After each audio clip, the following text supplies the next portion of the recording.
Yang terhormat Bapak dan Ibu Dewan Juri, serta teman-teman yang mengikuti lomba ini. Hai di sana, apa kabar Muna Sadoyo? Perkenalkan, nama Ambo Julia. Ambo berasal dari SDNK nomor 1. Di Siko, Ambo nandangan dongeng yang berjudul Semut dan Belalang, karya Aesop yang disadur oleh Bapak Larosa. Selamat menyaksikan. Awalnya aja pembukaan ini. Di suatu pagi yang cerah, saat matahari mulai menampakkan dirinya, sekumpulan semut yang dipimpin oleh Reza berbaris untuk mencari bahan makanan. Reza memimpin semut-semut itu untuk mencari bahan makanan untuk disimpan sebagai cadangan makanan di musim dingin.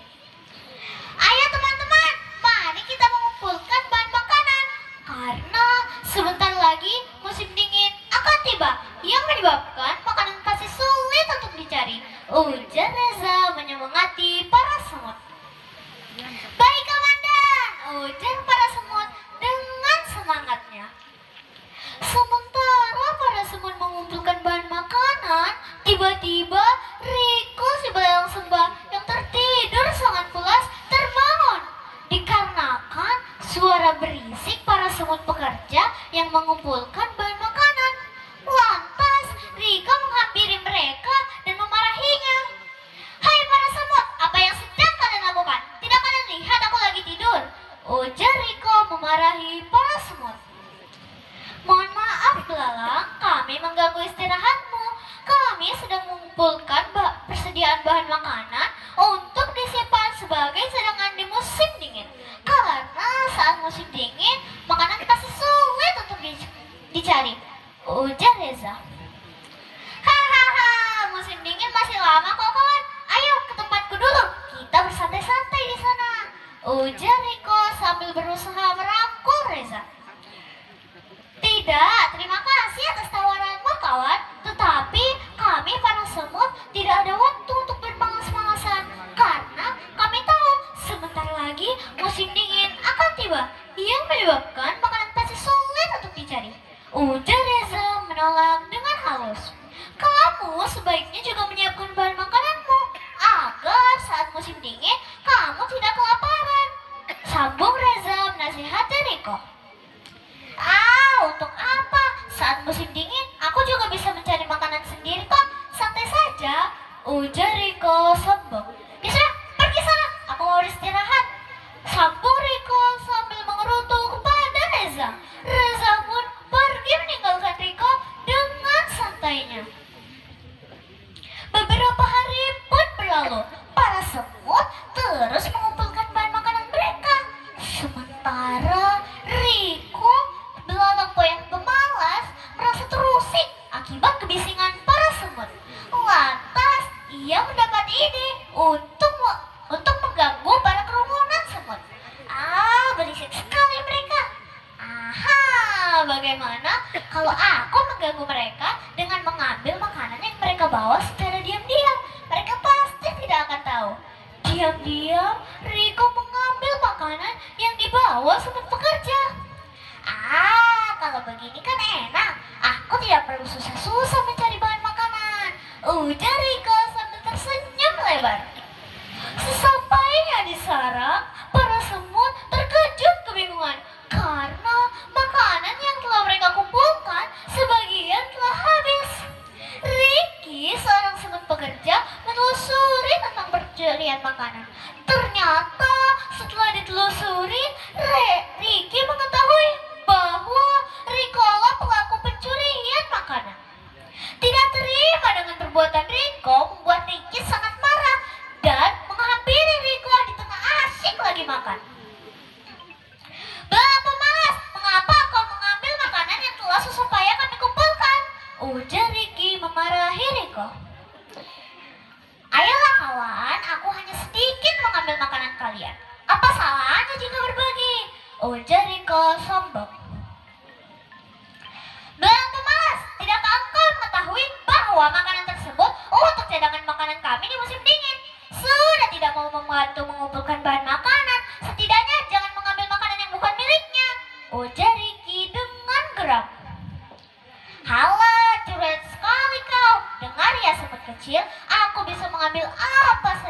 mau tanpa perlu bersusah payah bekerja keras. Ujar Riko dengan sombongnya. Itu sudah kelewat batas belalang pemalas, sekarang rasakan akibatnya. Ujar Ricky sambil menerjang ke arah Riko. Mereka berdua pun berguling dan mulai saling memukul. Reza yang sedari tadi mencari Ricky mengetahui bahwa Ricky ada di tempat si belalang. Anak buahku, ada yang mengetahui di mana Ricky? Ujar Reza bertanya kepada para semut. Ricky ada di tempat si belalang pemalas karena ia sudah mengambil makanan kami saat kami membawanya ke sarang. Ujar seorang semut. Baik, terima kasih atas informasinya. Ujar Reza sambil bergegas menuju ke tempat belalang. Sesampainya di tempat Riko, Reza mendapati bahwa Ricky dan Riko sedang berkelahi. Kalian berdua berhenti berkelahi, ujar Reza sambil melerai perkelahian mereka. Tapi Reza, belalang ini sudah keterlaluan. Dia sudah mengambil makanan kita, lalu dia menghina kita, ujar Ricky sambil berusaha kembali mengatur nafas yang terengah-engah. Sudahlah Ricky, sekarang berdirilah dan kita kembali bekerja, ujar Reza menasihati Ricky. Hahaha, lihat itu semut kecil, pemimpinmu ternyata pengecut juga. Hei Reza, apakah kau pengecut juga seperti anak buahmu ini? Hanya bisa bekerja tanpa berani melawanku, ujar Riko dengan sombong. Kami bekerja karena kami punya masa depan yang ingin dijaga, sedangkan kau hanya hidup hari ini tanpa memikirkan hari esok, ujar Reza dengan tegas. Kau mau menceramahiku? Dengar ya semut kecil, aku punya kekuatan. Kau mau apa? Mau berkelahi juga? Ujar Riko sambil menghasut Reza untuk berkelahi. Berkelahi denganmu hanya membuang waktuku. Begini saja, kalau kau merasa begitu hebat dan kuat, kita lihat saat musim salju tiba. Saat musim salju tiba, apakah kau masih berdiri tegak dan bisa sombong seperti hari ini? Kita lihat siapa yang menang, yang bekerja keras hari ini atau yang hanya bisa besar mulut sepertimu, ujar Reza menantang Riko. Terserah katamu saja, aku tidak takut sama sekali dengan salju. Aku pasti bisa bertahan, ujar Riko. Oke, aku pegang kata-katamu. Ayo Ricky, kita pergi. Masih banyak pekerjaan yang harus kita kerjakan daripada meladeni belalang yang hanya besar di mulut, ujar Reza sambil membawa Ricky pergi meninggalkan Riko sendirian. Setelah perkelahian tersebut, Reza terus memimpin para semut untuk mengumpulkan bahan makanan. Sampai tak terasa musim dingin pun tiba. Riko mencari bahan makanan ke sana kemari, tapi ia tidak menemukan bahan makanan. Di sini tidak ada makanan. Di sini tidak ada makanan. Di sini makanannya sudah membeku karena makanannya sudah membeku dan tidak dapat dimakan. Akhirnya Riko tergeletak lemas membeku di tengah salju. Reza melangkah keluar untuk memantau keadaan di sekitar sarang. Di sana ia melihat Riko tergeletak lemas tak berdaya. Melihat kondisi tersebut, Reza segera memanggil para semut untuk membantu Riko. Dan dia juga menyuruh para semut untuk menyiapkan bahan makanan agar Riko bisa segera pulih.